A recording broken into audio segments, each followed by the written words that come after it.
Sir నమస్తే. నమస్తే అండి. వైఎస్ జగన్ గారు 3 ఏళ్ల అధికారం మాదే అంటున్నారు. నాగబాబు గారు మరో 20 ఏళ్ళు కూటమి అధికారంలో ఉంటుంది. జగన్ గారు వచ్చే ఛాన్స్ లేదన్నట్టు ఆయన చెప్తున్నారు. ఇది ఎవరి స్టేట్మెంట్ నిజమయ్యే ఛాన్స్ ఉంది? జగన్ గారి స్టేట్మెంట్ నిజమవుద్దా? లేకపోతే నాగబాబు గారి స్టేట్మెంట్ నిజమవుద్దా? పవన్ కళ్యాణ్ గారు ఇంకో మాట చెప్పాడు ఈ మధ్య కాలంలోనే. 15 ఏళ్ల పాటు ఢోకా లేదు మాకు అని. అంటే 15 ఏళ్ల తర్వాత వైసీపీ వస్తుంది అనే మాట చెప్పినట్టుగా అనుకుంటే మరి ఈయనేమో ఇంకొక 5 ఏళ్లు పెంచాడు. అంటే కూటమి ఆయుష్ని 20 ఏళ్లకు పెంచిన నాగబాబు అన్నారు. ఆయన తమ్ముడు 15 ఏళ్ళు అంటే అన్నగారు 20 అన్నాడు. మరి రేపు పెద్దన్నగారు 25 ఏళ్ళు అనొచ్చు. ఎవరు? చిరంజీవి గారు. అయితే ఇక్కడ చూడాల్సింది ఏంటంటే జగన్మోహన్ రెడ్డి గారు 3 ఏళ్లలో అధికారంలోకి వస్తామనేది ఆయన ఏ లెక్కన అంటున్నాడంటే, ఇప్పటి వరకు జరిగినటువంటి అన్ని ఎన్నికల్లో కూడా ఆంధ్ర ఓటర్ ఏ ఒక్క పార్టీని తిరిగి అధికారంలోకి తీసుకురాలేదు అనేది ఒక ట్రెడిషన్ గా చూస్తున్నాడు ఆయన.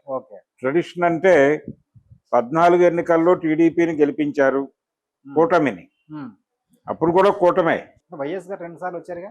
ఎవరండి? లేదు, ఆంధ్రప్రదేశ్ ఏర్పడిన తర్వాత 2014 ఎన్నికల్లో కూటమి గెలిచింది, జనసేన, బీజేపీ, టీడీపీ. అప్పుడు జనసేన పోటీ చేయలేదు, కానీ పవన్ కళ్యాణ్ ప్రచారం చేశాడు. కూటమి గెలిచింది. గెలిచిన తర్వాత 5 ఏళ్లకి మళ్ళీ ఎన్నికలు జరిగాయి.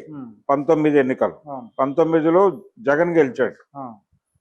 ఆ తర్వాత జరిగిన 24 ఎన్నికల్లో మళ్ళీ టీడీపీ కూటమి గెలిచింది కదా. ఇలా రిపీట్ అవుతుంది ప్రతి ఎన్నికకి కూడా మార్పు కోరుకుంటున్నాడు ఓటరు అనేది ఒక సెంటిమెంట్ గా భావించి, దీన్ని ఒక ఆచారంగా భావించి నెక్స్ట్ మనమే వస్తామనేటువంటి ఒక అభిప్రాయానికి వచ్చాడు జగన్ గారు. దీనికంటే ముందు ఒక సిద్ధాంతం ఉండేది. ఏది? ఎన్నికల్లో 2024 ఎన్నికల్లో తిరిగి వైసీపీ గెలుస్తుంది అనటానికి కూడా ఆ రోజుల్లో థియరీ బిల్డ్ చేశారు. ఆ థియరీ ఏంటంటే, చంద్రబాబు నాయుడు ఓడిపోతే 10 ఏళ్లు పడుతుంది అధికారం రావడానికి, గెలిస్తే 5 ఏళ్ల కంటే అధికారంలో ఉండడు అని ఒక సిద్ధాంతం. ఎలా నిర్మించారు ఆ సిద్ధాంతాన్ని? ఎలా నిర్మించారంటే, చంద్రబాబు నాయుడు గారు ఆ రోజుల్లో 99 ఎన్నికల్లో ఆయన గెలిచాడు. గెలిచిన తర్వాత 2004 ఎన్నికల్లో ఓడిపోయాడు. కరెక్ట్ గా 5 ఏళ్లే పరిపాలించాడు ఆయన గెలిచాక. అంతకుముందు ఆయన చేసిన 4 ఏళ్లు రామారావు గారి అకౌంట్. కాబట్టి ఈయన గెలిస్తే 5 ఏళ్లు. తర్వాత ఆయన 2004లో ఓడిపోయాక ఆయన తిరిగి పదవి రావడానికి 14 పట్టింది. అంటే 10 ఏళ్లు. గెలిస్తే 5 ఏళ్లే ఉంటాడు అనడానికి 9లో ఆయన ఓడిపోయాడు. ఇది నిర్ధారణ. అంటే 2014లో గెలిచి 2019లో ఓడిపోయాడు. అప్పుడేమో 1999లో గెలిచి 2004లో ఓడిపోయాడు. అంటే గెలిస్తే 5 ఏళ్లే, ఓడితే 10 ఏళ్లు పడుతుంది అని ఒక సెంటిమెంట్, ఓ సిద్ధాంతం చేసి ప్రచారం చేశారు. అలాగే ఇప్పుడు అది ప్రూవ్ కాల. అదేమైంది? మళ్ళీ గెలిచాడు కదా ఆయన. గెలిచేసి 5 ఏళ్ల తర్వాత అధికారం వచ్చేసిందిగా మళ్ళీ. సో ఇప్పుడు కొత్త సెంటిమెంట్కి తెర తీశాడు. తీసి ఆ పాత సెంటిమెంట్ని పాతేసి కొత్త సెంటిమెంట్తో ఆంధ్ర ఓటర్ మళ్ళీ మనకే అధికారం ఇస్తాడు అని ఒక అభిప్రాయానికి వచ్చాడు ఆయన. అయితే ఇక్కడ ఓటరు అధికారం ఇస్తాడా ఇవ్వడా అనేది కాదు. ఓటరుతో సంబంధం లేకుండా భారతీయ జనతా పార్టీ అధికారం మార్చాలి అనుకుంటుందా లేదా అన్నది కీలకంగా మారిందని వాళ్ళ మనసులకు తెలుసు. జగన్మోహన్ రెడ్డి గారు కూడా జనం తనని ప్రతిపక్షంలో కూర్చోబెట్టారు అనుకోవడం లేదు, బయటకు అంటున్నాడు. కానీ ఢిల్లీ నన్ను కాదనుకుంది, అందుకని నేను ప్రతిపక్షంలో ఉన్నాను అనుకుంటున్నాడు ఆయన. చంద్రబాబు నాయుడు కూడా ప్రజలు నన్ను అధికారంలో కూర్చోబెట్టారు అనుకోవడంలా, ఢిల్లీ దయదలిచి నన్ను అధికారంలో కూర్చోబెట్టింది అనుకుంటున్నాడు ఆయన. కాబట్టి ఢిల్లీ దేవత, ఢిల్లీ కృప అనేది ఇక్కడ కీలకం. ఢిల్లీ కృప ఈసారి నాకే ఉంటుందని నమ్ముతున్నాడు ఆయన జగన్. ఆ ఢిల్లీ కృప ఆయన మీద ఉండొచ్చు, ఉండకపోవచ్చు, అది ఢిల్లీ దేవత నిర్ణయం. ఢిల్లీ దేవత మాతోనే ఉంటుందని వాళ్ళు చెప్తున్నారు, కూటమి. మేము ఢిల్లీ దేవతని ఎలా ప్రసన్నం చేసుకోవాలో మాకు అర్థమైంది. గతంలో తెలియదు, గతంలో మేము అంటే 2014 ఎన్నికలు గెలిచిన తర్వాత ఒక 3 ఏళ్ల తర్వాత ఈయన తన ప్రాభవాన్ని చూపించడం మొదలుపెట్టాడు చంద్రబాబు గారు. దాంతో కూటమి విచ్ఛిన్నమై బీజేపీ బయటికి వెళ్ళిపోయి, జనసేన బయటికి వెళ్ళిపోయి, చంద్రబాబు ఒంటరి అయిపోయి, వాళ్ళు ఆపరేషన్ చేసి ఫైనల్గా ఈయన్ని పక్కన కూర్చోబెట్టి జగన్ తీసుకొచ్చి కూర్చోబెట్టారు. ఓకే. అప్పుడు అధికారం రావడం కూడా ఢిల్లీ దేవత కృపే అని అనుకుంటున్నాడు ఆయన, జగన్మోహన్ రెడ్డి. కాబట్టి మేము ఈసారి అలాంటి పనులు చేయవని మొన్న ఓపెన్గా చెప్పాడు చంద్రబాబు. మేము ఢిల్లీతో తగాదాలు పెట్టుకోవని చెప్పి ఓపెన్ ప్రకటన ఫిక్కీ మీటింగ్లో చెప్పాడు ఆయన.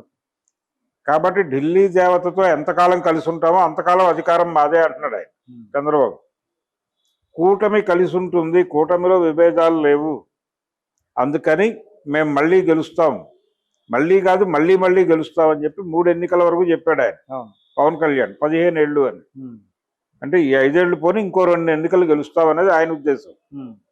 నాగబాబు గారు ఇంకొక 5 ఏళ్ళు కలిపాడు, 20 ఏళ్ళు కలిపాడు.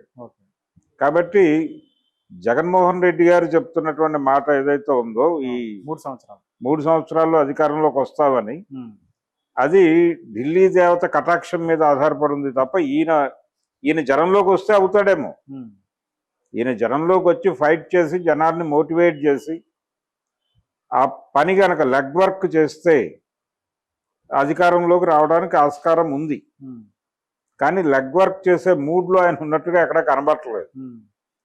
ఇది ఒక సెంటిమెంట్గా మాట్లాడుతున్నాడు. ఓటర్ మనకే ఇస్తాడు, వాళ్ళకి ఆల్టర్నేటివ్ లేదు. ఆయనకు తెలియని ఇంకొక ఆల్టర్నేటివ్ బిల్డ్ అయితే అక్కడ ఏం చేయగలడు? ఇప్పుడు నరేంద్ర మోడీ గారు చంద్రబాబు కాదు పవన్ కళ్యాణ్ సీఎం అవ్వాలనుకుంటే ఏంటి పరిస్థితి? చేయగలరు,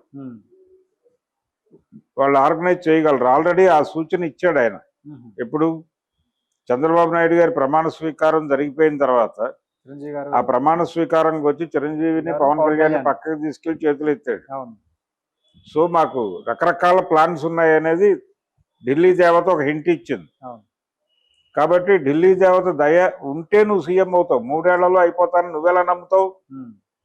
దేవత అనుగ్రహం నీ మీద ఉండొచ్చు, ఉండకపోవచ్చు, చంద్రబాబు మీద ఉండొచ్చు, పవన్ కళ్యాణ్ మీద ఉండొచ్చు, ఎవడి మీద అయినా ఉండొచ్చు. నువ్వు ప్రజలను నమ్ముకుంటే గెలుస్తావు. నువ్వు ప్రజల్ని గాలికి వదిలేసి ఢిల్లీ దేవత దయ వల్ల నేను అవుతాననే పిచ్చి ఆలోచనలు చేస్తే నీ జీవితంలో మళ్ళీ సీఎంవి కాకపోవచ్చు కూడా. అది పట్టించుకోవాలి. వీళ్ళైతే వినమ్రంగా ఉన్నారు.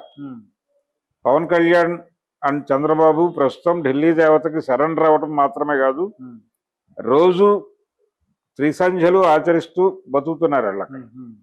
కాబట్టి ఢిల్లీ దయ మాతోనే ఉంటుంది, ఢిల్లీ దేవత మమ్మల్నే కటాక్షిస్తుంది అని కాన్ఫిడెంట్గా మాట్లాడుతున్నారు. ఈయనలో కాన్ఫిడెన్స్ కనబట్ల జగన్లో. జగన్ని ఎందుకు ఉంచారు అసలు?